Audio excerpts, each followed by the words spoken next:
Money FM 89.3, the best of Saturday mornings. International News Review.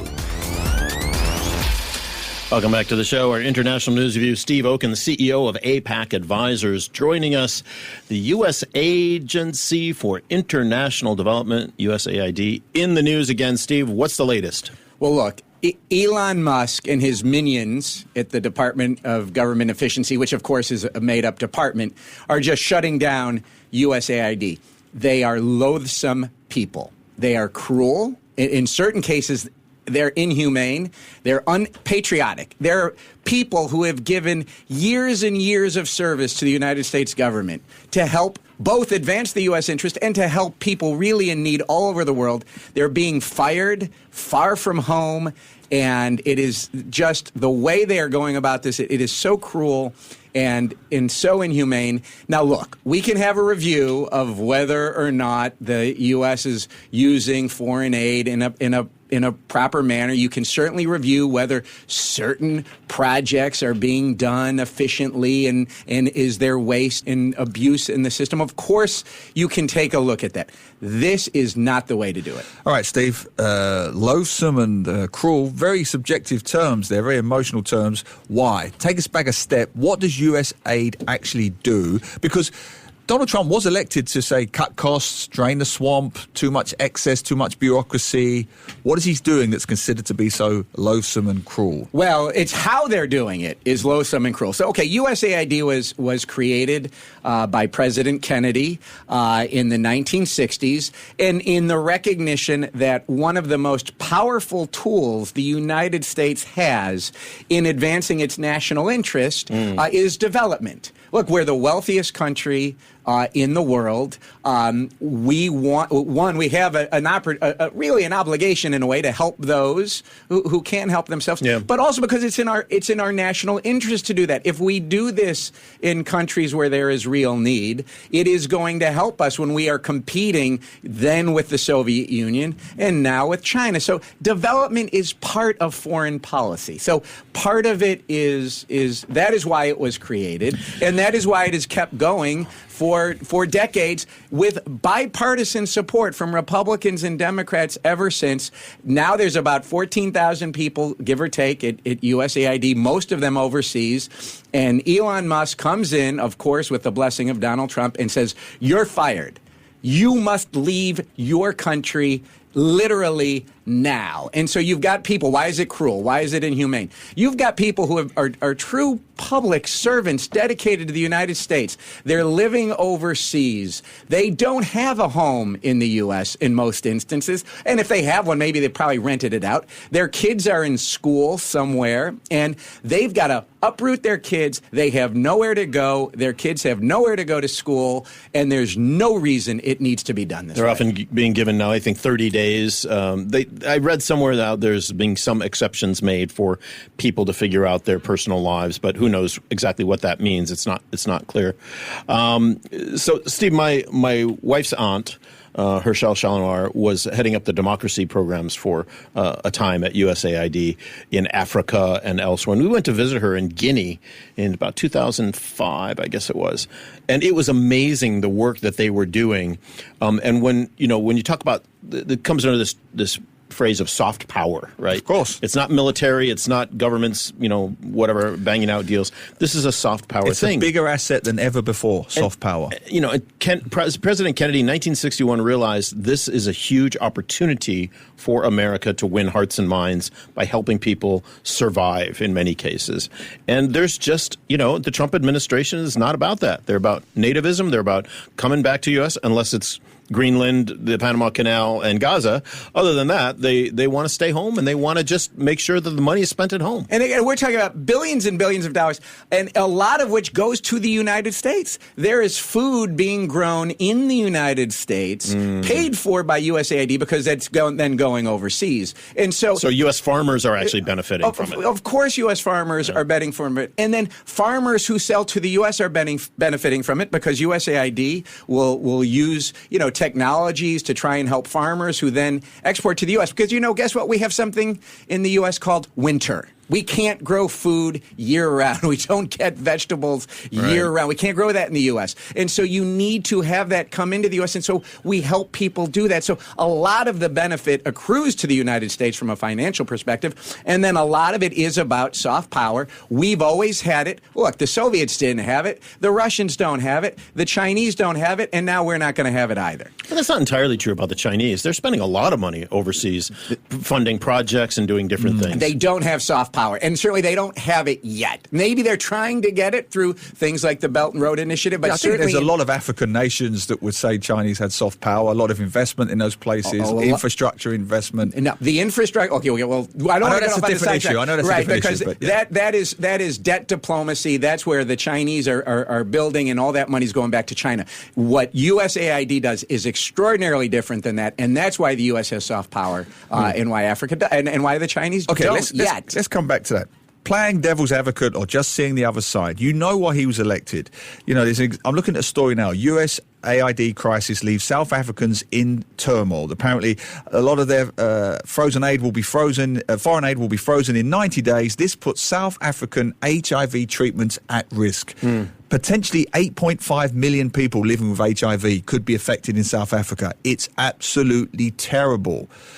But Trump's base would say, we have poverty at home. We have homelessness at home. Yeah. We have a drug epidemic at home. Shouldn't we put America first? That's why we elected you. And as I say, if you want to have a debate about what is the most effective foreign aid the United States have, you can have that debate, and you should have that debate. If you want to say, there's all of this waste and abuse because $1.5 million is going to an LGBTQ group in Serbia, fine. You want to have a debate whether you want to cut that, fine. Have the debate about specific projects. But when you say we are eliminating literally the entire USAID, we are getting out of the soft power game without looking at it from a national interest perspective, without looking at it from an economic perspective. This is just not the way the United States should be conducting foreign policy, and it's certainly not the way it should be treating its own citizens, the USAID people. And we could talk other things, how it's going to hit Singapore, right? In a way, well, let's talk about that right now. The investment promotion here is, the EDB is projecting severe headwinds. That's different. We get that in a second. That's not about USAID. Right? What USAID, where it'll impact here, USAID does joint cooperation programs with governments that it funds. And so, for example, it works with customs officials in the countries in ASEAN to modernize their customs systems so that things are done in a streamlined way, things are done online and electronically, because there is a lot of, this is not a newsflash, there's a lot of corruption in customs in Southeast Asia, all right? And when you modernize it and when you make it electronic, you eliminate a lot of that corruption, which helps companies like UPS, right, and FedEx and anybody else who has to use customs here. So that will hurt businesses throughout Southeast Asia because of the what USAID does. It's not just giving money on HIV and LGBTQ. So, and that will impact the businesses that are headquartered here. It will also impact a lot of the NGOs that run regionally from here, because this not just hits USAID, it hits all the NGOs that they support. And there's NGOs, all over Southeast Asia where they're headquartered here. People volunteer. They go to Cambodia. They go to Laos. They go to Thailand, Vietnam from here. All the schools do all that. Those NGOs could go away. So there will be a hit felt in Singapore. Nothing like in the 6 countries in the region that get that $860 million.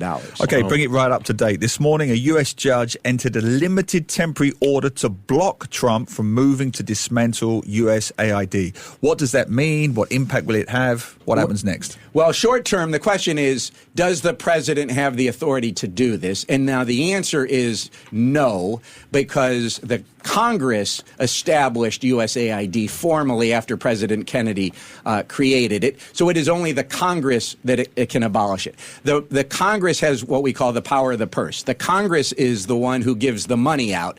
And Donald Trump can't now say, well, I'm not going to spend that money. I'm going to impound it. That is also illegal. That also goes against congressional action. So you have two issues: that the president is getting rid of our system of checks and balances. That's one issue. When it comes to firing people without any notice whatsoever. And is the U.S. government following its contracts correctly? Is it following the collective bargaining if that applies to certain employees?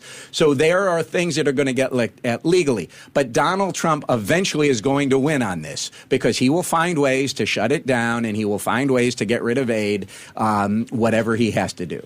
And you know, when you talk about the checks and balances, it only works if the check part gets in there, which right now the Republicans in Congress have the majority, and they don't seem to be interested at all in putting any check on any of these issues, whether it's DOJ looking at records in the Treasury Department or whether it's shutting down USAID, which I believe the president does have the right to do, if I'm not mistaken. He can't shut down USAID. He can restructure it, but right. He can't shut it down.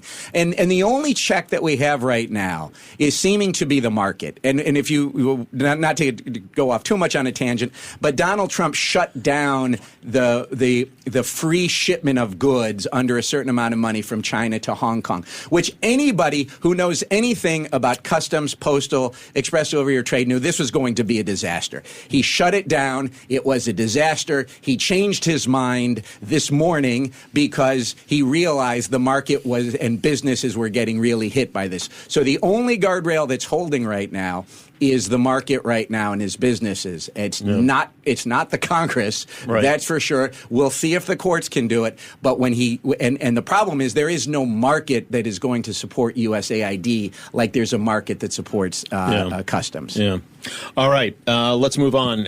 Jacqueline Poe, the managing director of the Economic Development Board here, the EDB, said on Thursday that investment pledges to the city, meaning Singapore, will be volatile.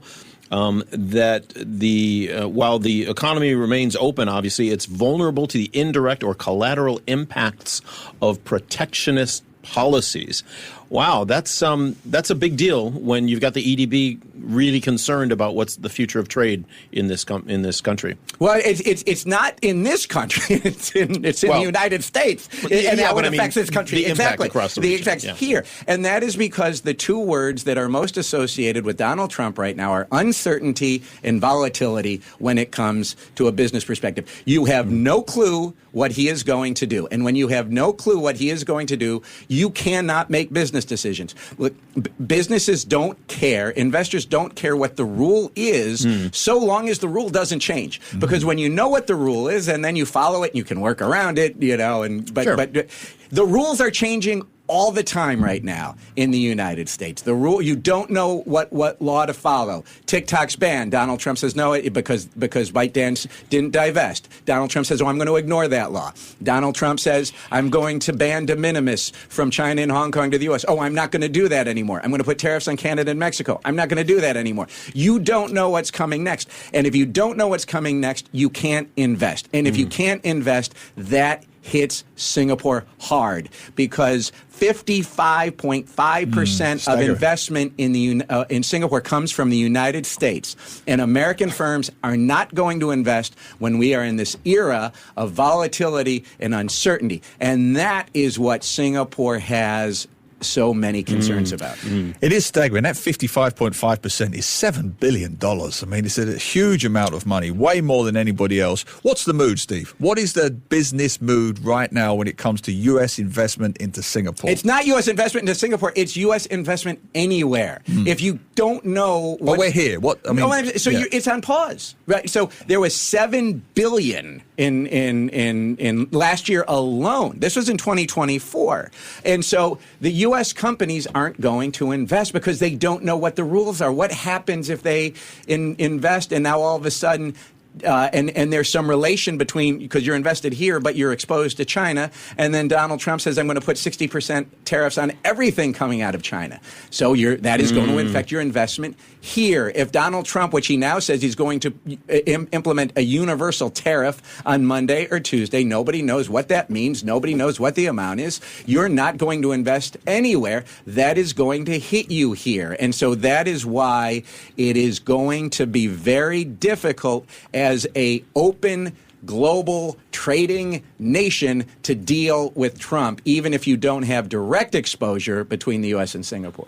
Everything's related, right? everything's connected. Okay. Speaking of Singapore, bad passengers on flight SQ826. Flight was scheduled to depart Singapore for Shanghai at 1:15 a.m. This is last week. And bad passengers on board. The pilot turned around, kicked them all off, offloaded them, as they say, because they weren't complying with orders from the crew. Two of them were kicked off. Two folks, yeah. We are seeing more and more of this around the world. Stress on airlines, people fighting each other about putting their seats back, people not heeding the calls from the flight attendants and the pilots to do safety things. Where are we headed with our airline industry? Because it's looking pretty grim right now. Well, first, let me just say, one huge bravo to Singapore Airlines. Yes. And all of us are huge fans, and I'm going to have one negative about them. So the huge bravo is there's a TikTok of this, and you can see how well they handled it. Yeah. Those flight attendants, they are so well trained. Brilliant. They are so professional. Unlike a video that just came out from a flight on Cathay, where the flight attendants are doing nothing as this guy is going crazy. In SQ, very well done. However, I have a huge beef with SQ.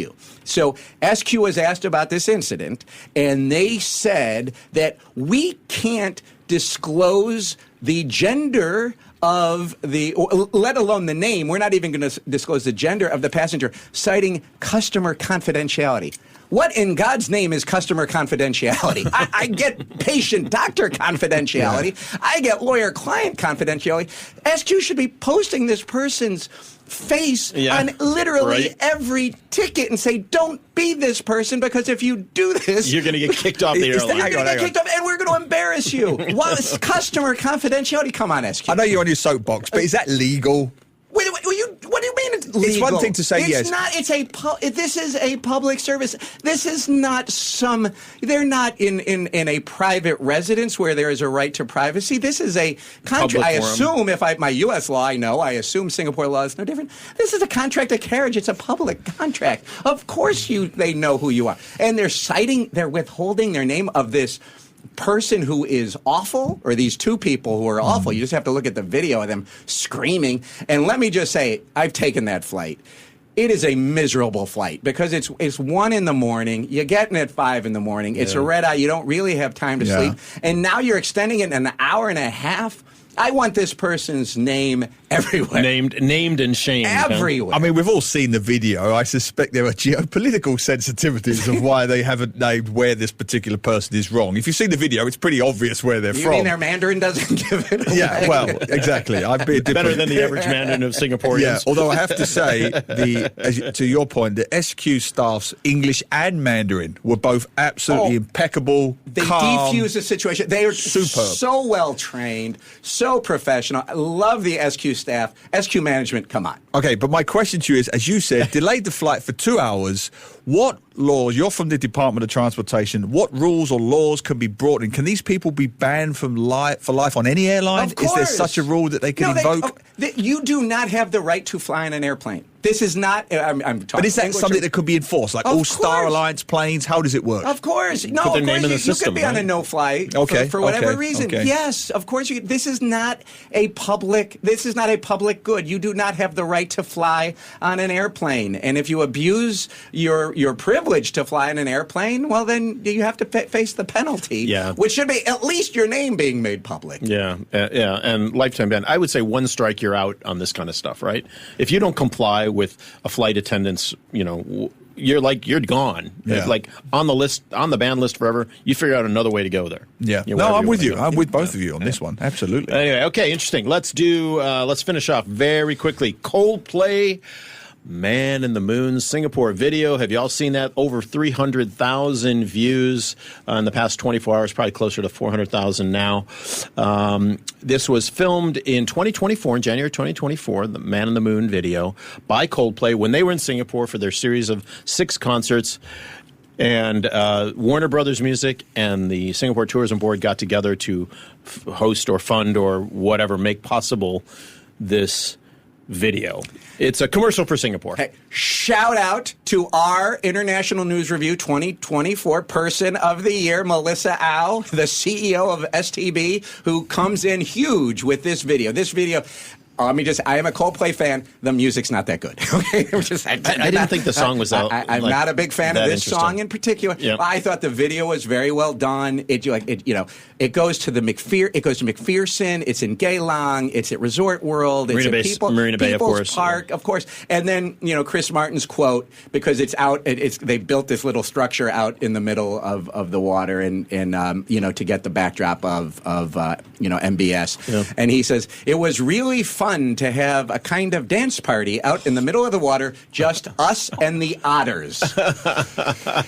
So they built this platform kind of halfway between Gardens by the Bay East and the F1 area, right? And everybody knows where that is. That's usually where they're doing dragon boat racing and stuff. And they built this whole platform out there to do the whole song. Rock stars do not do state-sponsored videos. Any country, anywhere in the world. That's number one. Number two... Except... Number two, I watched the video, and at the same time, I've got a wonderful team of painters who are renovating our entire block. I could have watched the video again, but I preferred to watch the painters continue to paint the wall outside my block. It is a fantasy, Steve. The visuals were very good. I watch it with my sound off the next time, maybe. Okay. But the visuals were very good. Visuals, right? And I'm a Coldplay fan. Visuals. I went. There's a guy graffitiing on the wall. You can't do that. There's a guy hitting a golf ball off an HDB car park. You can't do that. Yeah. There is a guy on what looks like a block of ice going down... sliding down some hill somewhere. I think it's Fort Canning. You can't do that. Yeah. So I'm not entirely sure. Come to Singapore. Look at all the things you cannot do. The director was from Los Angeles, okay? That explains everything. Right? Clearly. And the singers are from the UK. Hey, I'm sticking with my shout out to our 2024 Person of the Year, which I called correctly, Melissa. She's now the early favorite to re-win in 2025. Are you on the payroll or what? It's great. This is what they should be doing. This is well done. Give some props to the government. No, I agree. You should be doing swanky STB glitzy campaigns, but not with a British rock band in a fantastical, mythical landscape that doesn't even realistically exist in Singapore. It looks like, as you said, it was shot in downtown gritty LA. That explains everything. The graffiti, the sliding, the golf ball. Yes, if that was LA, I could buy it. I don't buy this. This is not Singapore. Jewel Changi Air, where you had the waterfall at Jewel. It was beautiful. Go. Of course, it's Singapore. Hey, folks, let us know your thoughts on that. Get us on WhatsApp. We got to go. Happy Super Bowl Sunday. All right. Talk to you later. To listen to more great interviews, download our podcasts at audio.sg or download the audio app. That's AWEDIO, audio at the App Store and Google Play.